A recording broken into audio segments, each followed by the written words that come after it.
which NBA team Yeah. is the most forgettable franchise? Franchise, so like historically? Yes. I mean, my NBA knowledge goes back like 20-ish years. Yeah, it's your opinion. I don't care. Okay, I don't want to say something and then people will be like, oh, you know, back in the 80s, whenever. 5 people are gonna watch this YouTube video. It's okay. I'll say like of the last 20 years. I'm gonna put that a little caveat on it. Okay. Forgettable is the word you used specifically. Franchise, yeah. Out of all the teams of the past 20 years, it's the Hornets. Okay. That was one of my two. It was gonna be the Hornets or the Kings. The only reason that I won't say the Kings, and like I said, I'm doing 20 years, is because the Kings were up 3-2 on the Lakers whenever they won in 2003, like the last one of the three-peat. They had a game, they were up 3-2. Game 6 of that series is known as like one of the worst officiated games of all time. The Lakers shot like 70 free throws. Like they just like fouled out everyone. Like the Kings probably should have gone to the finals that year, but because that game, they lost that game, and then game 7, the Lakers won, and then they went on to beat. Honestly, can't remember. But yeah, like that Vlade Divac and that team back then, like Chris Webber and that team, like they were good, but the Hornets, like I can barely tell you any players before that were on the team before this year. You know what I mean? Like they're just like so incredibly forgettable.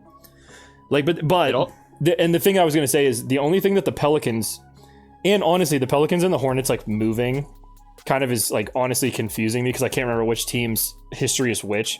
But just the Pelicans drafting like winning the lottery and drafting Zion already makes them more memorable than the Hornets. I know, yeah. You know what I mean? I agree. Just that one thing makes them more memorable than the Hornets. Yeah. I was at one point thinking about throwing the Grizzlies in there, but I was like, no, they get a pass because they're new also. Yeah, but I would also, they made the playoffs a lot of times with like Zach Randolph, Mike Conley, Marcus Gasol, like exactly. Grindhouse, baby. Like, but it doesn't it doesn't help that the current Charlotte Hornets aren't the original Charlotte Hornets. No. And the original Charlotte Hornets became like 2 different teams at one point. And then now the current Hornets were actually started out as the Bobcats.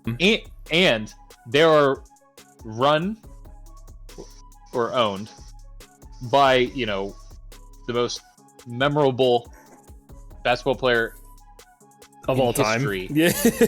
and you still think that franchise is forgettable. That's how forgettable they are. That Michael Jordan can't pull them out of mediocrity. Yeah. And actually in some ways is keeping them in mediocrity. You know what might wind up being the most notable thing for their team?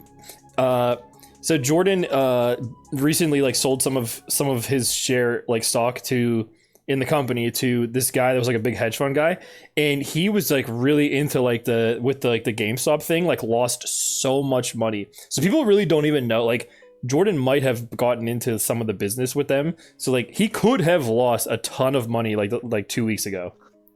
But we don't know. Like we don't like the whole like all of the you know, all of like the ramifications aren't known yet. I mean, it seems like everything's going okay, but like Tom Haberstroh wrote I think it was Tom Haberstroh wrote an article about it, and it was pretty interesting. Like, hey, they might be hurting.